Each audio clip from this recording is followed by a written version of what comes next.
Hi everyone, welcome to Yoga and You. I'm Sanjana Prasad. Today is day 3 of the 7-day series for diabetes management.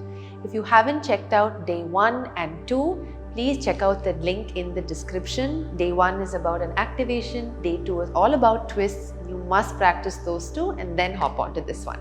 Let's get on with today's practice.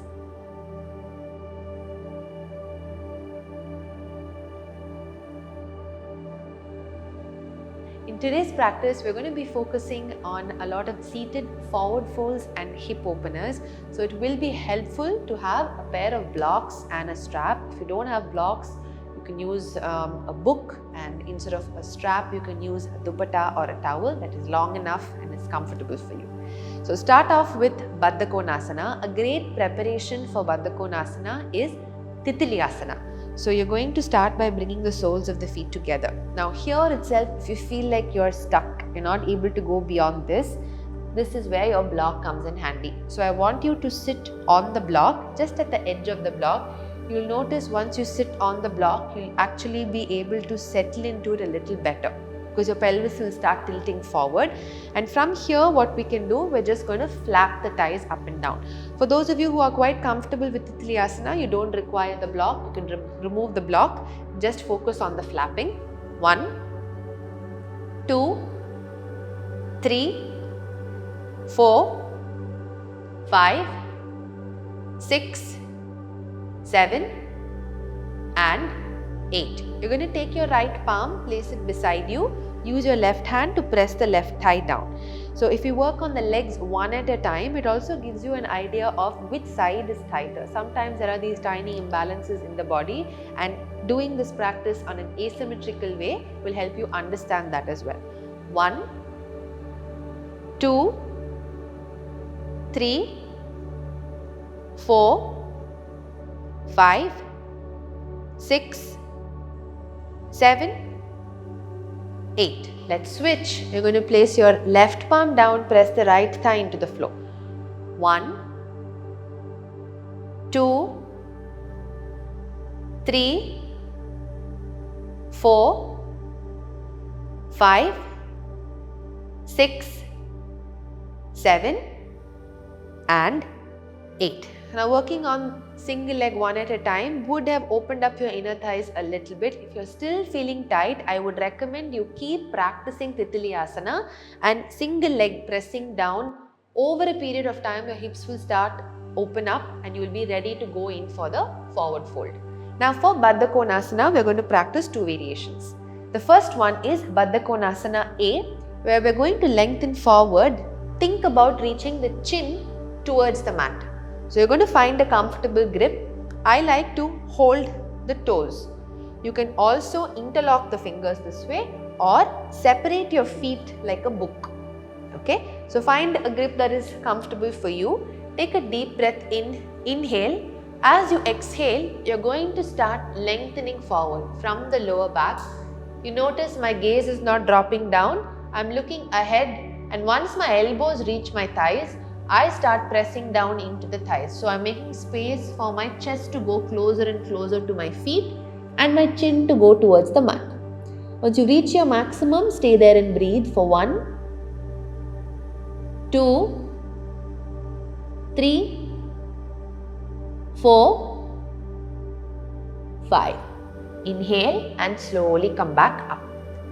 Now we'll go for Baddha Konasana B, which is a rounded back variation. So here there is a lot of spinal flexion where we're intentionally rounding the back. So grip the feet again. As you exhale, round your back, and this time we're going to bring forehead down towards the feet. Exhale and round and go down. Start pressing the thighs down. Stay. 1,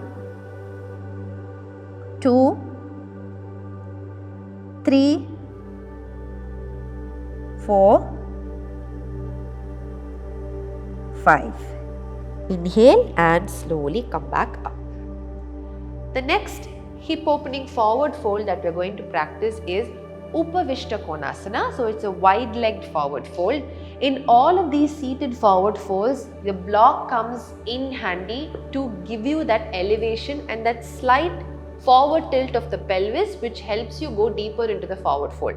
Once your hamstrings start opening up, your lower back is like stretched out, you will no longer require the block. So here also, once you open the legs, if you feel like you're stuck here, you're not even able to sit tall, please use a prop. Props will help your practice and there's no harm in using them. If you're able to sit tall, you're comfortable here, what we can do to aid this practice is also to start with a bent knee variation. So keep the knee slightly bent. Inhale here, place the hands in between your legs. As you exhale, little by little, start walking the hands forward. Maybe at some point you're able to rest the elbows on the floor. You can stay here, breathe. You can notice that there's a micro bend in my knees. Once you get here, if you're still very comfortable, hamstrings are feeling okay, lower back feels fine, see if you can start sliding your heels forward a little by little and settle into the posture here. Toes lifted up, stay there and breathe. Now from here, your goal every exhalation is to start walking the fingertips forward, forward, forward, forward till you're able to kind of slide the chest down to the floor, chin down and continue reaching forward with the fingertips. Once you've reached there, you stay there for about 5 breaths. Very gently as you inhale, you're going to walk your palms back up. Another way of practicing Upavistha Konasana, you can still do the bent knee variation and you can do this by gripping the big toes or the outer edges of the feet or the top of the feet. You can take a deep inhale here. Here you have a little bit support from the grip. Exhale and start leaning forward.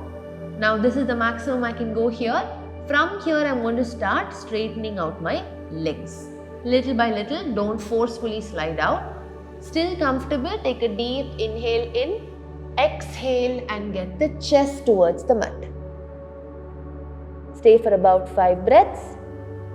Inhale and lift the chest up. Exhale and release the grip and come back to neutral spine. So that was your seated wide-legged forward fold or Upavistha Konasana. The next posture we're going to practice is Janu Sirsasana. Extremely beneficial. If you notice all of these forward folds, there is a little bit of compression in the abdomen along with hip opening. So you are stimulating the abdominal organs, which is important and very beneficial in addition to all the other support that you are taking to manage your diabetes. Okay, so this is a very complementary practice to that. What we are going to practice next is Janu Sirsasana. Janu is knee, Shira is head, so head to knee pose. We'll start with the right side. I'm going to bend my right knee and get the heel close to my groin, not underneath but just touching the groin. The sole of my right foot is touching the left inner thigh. Extended leg is always active, don't leave it loose. Now here, if you feel again rounding your back, please sit on a block. We're going to reach forward towards the foot. For some of us, while reaching forward, it might look like you're really straining from the shoulder to grab your foot and you don't want that kind of a discomfort. So this is where your dupatta or your strap comes in handy. You're going to take this dupatta or the strap, loop it around your foot. Okay, sit tall and as you exhale, you start walking your hands down little by little on the strap. Maybe you're here today, you can just stay here and breathe. If you're very comfortable, you can let go, grab the foot, take a nice deep inhalation here. As you exhale, see if you can fold forward, breathe. 1, your drishti is on the big toe, 2, 3, 4, 5. Inhale, arms forward and come up.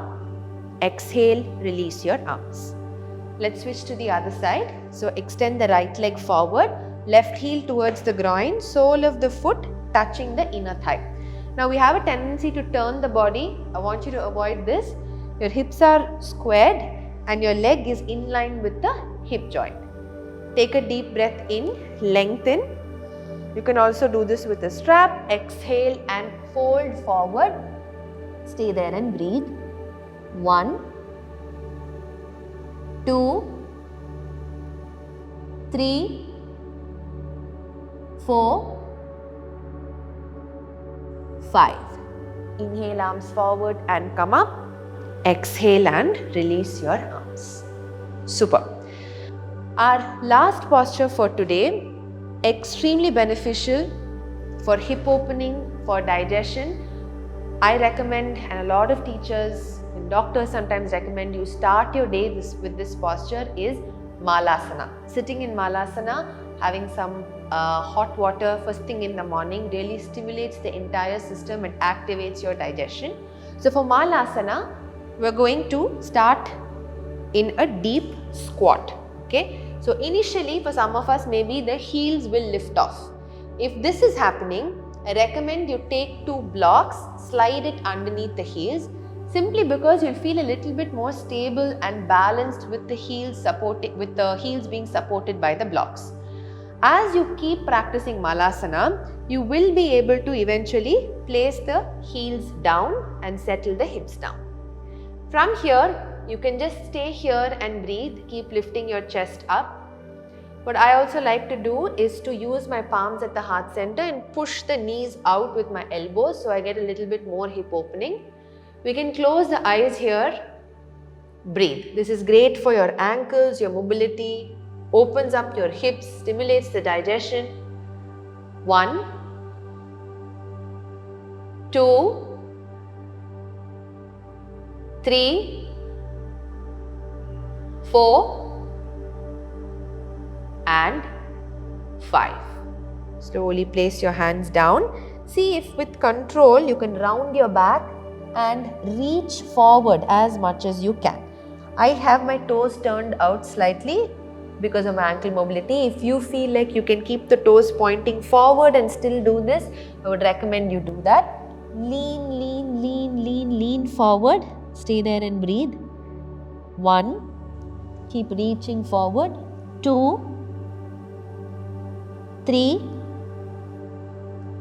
4, and 5. Lift the chest up. Very gently with control, drop the hips to the mat and extend your legs forward. Scooch forward, lie down on your back, relax in your Shavasana. So that was day 3 of our diabetes management series. I hope you get to practice day 1, day 2, day 3 and also follow up on the rest of the series, so it gives you a really holistic, well-rounded practice. Day 4 will be up soon. Be sure to follow and practice that as well. Stay tuned.